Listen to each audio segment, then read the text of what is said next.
अगर हम number system की बात करें,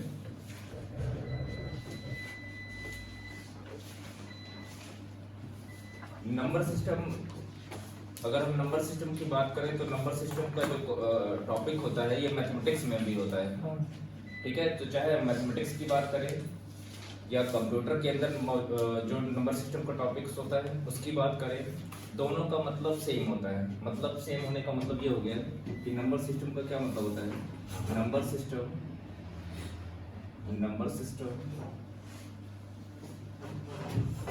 is a way to represent number system is a way to represent a number. Number system is a way to represent a number. Number system basically एक प्रकार का तरीका होता है, एक प्रकार का मेथड होता है किसी भी नंबर को रिप्रेजेंट करने का। जैसे मैंने कहा, अब ये डेफिनेशन आप मैथमेटिक्स में भी यूज कर सकते हो और कंप्यूटर सिस्टम में भी यूज कर सकते हो। जैसे मैंने कहा मैथमेटिक्स में क्या होता है, मैथमेटिक्स में नंबर सिस्टम का उसको हिंदी में संख्या पद्धति बोलते हैं। ठीक है, वहाँ पे क्या होता था, वहाँ पे भी नंबर्स को हम डिफरेंट तरीके से रिप्रेजेंट करते थे। जैसे integer number, whole number, prime number, है ना, इवन नंबर्स, ऑड नंबर्स, वहाँ पे भी ये डिफरेंट टाइप के तरीके होते थे जिसके अंतर्गत हम किसी नंबर को रिप्रेजेंट करते थे। हमारे कंप्यूटर में भी नंबर सिस्टम होता है, मतलब कंप्यूटर सिस्टम के अंतर्गत भी हम किसी नंबर को अलग अलग तरीके से रिप्रेजेंट कर सकते हैं। ठीक है, तो चूंकि हमारा जो नंबर सिस्टम का टॉपिक है ये कंप्यूटर सिस्टम के अंतर्गत है, इसलिए हम जिस नंबर सिस्टम की बात करने वाले हैं वो कंप्यूटर सिस्टम के अंतर्गत आने वाले जो नंबर सिस्टम्स होते हैं मैं उसकी बात करने वाला हूँ। तो अगर हम कंप्यूटर सिस्टम के अंतर्गत नंबर सिस्टम की बात करें तो यहाँ पे भी किसी नंबर को रिप्रेजेंट करने का तरीका ही आता है। ठीक है, तो कंप्यूटर सिस्टम के अंतर्गत जो नंबर सिस्टम होता है वो 4 तरीके का होता है। Types of number system.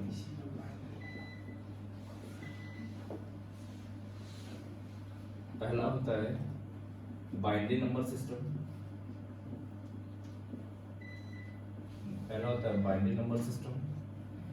दूसरा होता है ऑक्टल नंबर सिस्टम। तीसरा होता है डेसिमल नंबर सिस्टम और चौथा होता है आपका हेक्साडेसिमल नंबर सिस्टम।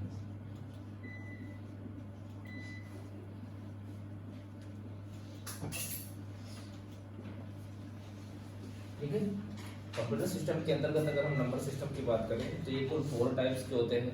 पहला होता है बाइनरी, दूसरा होता है ऑक्टल, तीसरा होता है डेसिमल और चौथा होता है हेक्साडेसिमल। अब हम इसके बाद क्या बात करेंगे कि कैसे पता चलेगा कि कोई नंबर सिस्टम बाइनरी में है, कैसे पता चलेगा कि कोई दिया गया नंबर सिस्टम ऑक्टल में है, कैसे पता चलेगा कि दिया गया नंबर सिस्टम डेसिमल में है और हेक्साडेसिमल में है।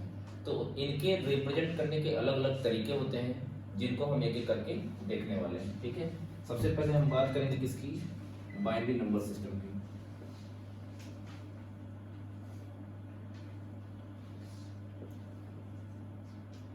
Binary number system. ठीक है, यदि हम बाइनरी नंबर सिस्टम की बात करें तो बाइनरी नंबर सिस्टम का जो बेस होता है, सबसे पहले हम बेस की बात करते हैं। ठीक है, बेस को ही रेडिक्स कहा जाता है, ठीक है। अब बाइनरी नंबर सिस्टम के बेस की बात करें तो इसका बेस होता है 2। ये अक्सर परीक्षाओं में पूछ लिया जाता है, बाइनरी नंबर सिस्टम का बेस कितना होता है, 2। अगर हम ऐसे ही ऑक्टल नंबर सिस्टम की बेस की बात करें, ऑक्टल नंबर सिस्टम की बेस की बात करें तो ऑक्टल नंबर सिस्टम का बेस कितना होता है, 8। डेसिमल नंबर सिस्टम का बेस कितना होता है,